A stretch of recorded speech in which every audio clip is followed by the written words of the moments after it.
people who live here are usually, they come from everywhere. I know very few that actually grew up here.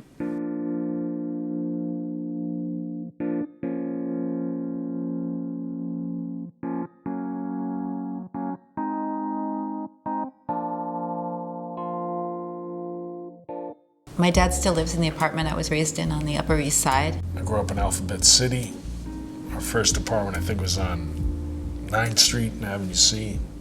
Jonathan was born in Washington Heights in 1988 on 168th Street in Broadway, aka the former crack capital of Washington Heights back in the day. My name is Alicia. I was adopted from Honduras. I lived there for 11 months before I came home. My mom's lawyer. I'm with another family. And then I guess I started my childhood in Greenwich Village, New York City, on Bleecker Street between LaGuardia and Mercer. You know, I didn't come here from a small town. I grew up here, so I view it through different eyes. I love being in the city. I'm such a city girl. It's like, it's in my bones, it's in my blood. I don't know how to function. I really, honestly don't know how to function anywhere else because I can't drive a car. I don't know how to ride a bicycle, and I'm a poor swimmer.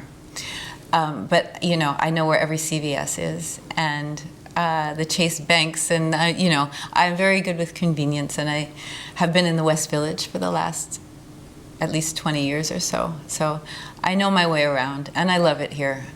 Well, growing up in Washington Heights was weird back in the day because it was a terrible neighborhood. It was really shitty. I don't know how to say. And when you were a kid in Manhattan in the 70s and 80s, bikes were being stolen left and right. I had a lot of bikes stolen from me, and one day I said, well, I'm going to steal my bike back, you know, and I remember I was on the street around 2nd Avenue, and like 15 fucking kids came by, and they were like, give us your bike. And I was like, fuck you. Now this is up to 15, you know, Puerto Rican kids. And this is the 1970s, and it was like a lot different than it is the, you know, the paradise it's become. And they got my bike. So I was pissed. So I started taking bikes too. The city's changed a lot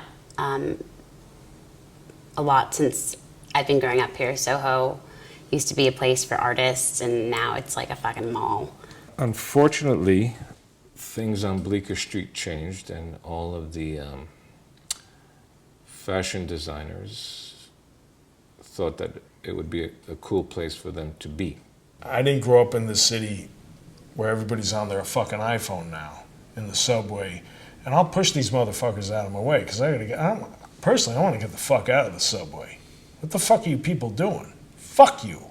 But yeah, I expected to live here my entire life, and that doesn't seem like a feasible option, like, at all, unless I decide to become like an investment banker, or like my artistic career just like skyrockets and I'm super rich, because like the city and the neighborhood I grew up in is now like just a place really for people who have a ton of money. And that sucks for me. You know, someday I think I'm going to leave this city. I think it's coming. I think I'm probably going to get pushed out because the rents are going sky high. You know, and you know, I guess I'm mentally preparing myself for that day. You know, and I'm not a big fan of the mayor, even though I voted for him. I thought he was going to bring about more changes and keep the rents down, but he's another city cocksucking official. Excuse my language. You know, over the years, I guess we just kind of got priced out. We had a landlord that was, I mean, you couldn't really blame the guy for wanting more money, but there's, you know, there's just no value to culture or anything in this city. It seems it's all about money, and I guess it always has been, and things I know have to change, but it seems like people don't value, I don't know, People don't value something that's enriching a community, and they'd rather just sell it off to something that's just going to make them more money. But I guess that's business. I'm proud to be a native New Yorker, you know, even though I'm pissed that all these, you know, fucking rich kids are here, and, you know, I got mugged for you, motherfucker. So I made it safe for you, you know? I took it up the ass for you people. It was like really shitty. There's crackheads everywhere, people getting shot over nothing. You know, mom's like holding you by a leash because she doesn't want you to wander off into the street. When I was little, I remember my nannies used to tell me, like, just don't pick up needles. And I thought that's like something that like all kids got told, like when they went to go to the playground. And I was having a conversation with a friend who did not grow up in New York City. And I was like, do you remember when like, you know, like your nannies were like, don't pick up needles? Like, what are you talking about? So it was just a different place. It was a different place. It's tough. It's tough. The city's changed so fucking much from when I was a kid. It's unbelievable. I never thought I'd see the day where it would become this corporate thing.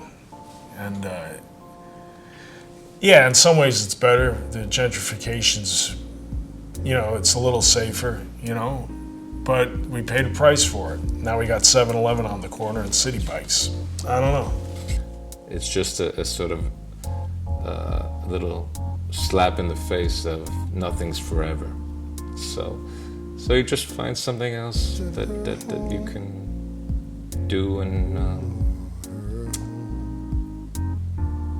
hopefully get the same magic out of.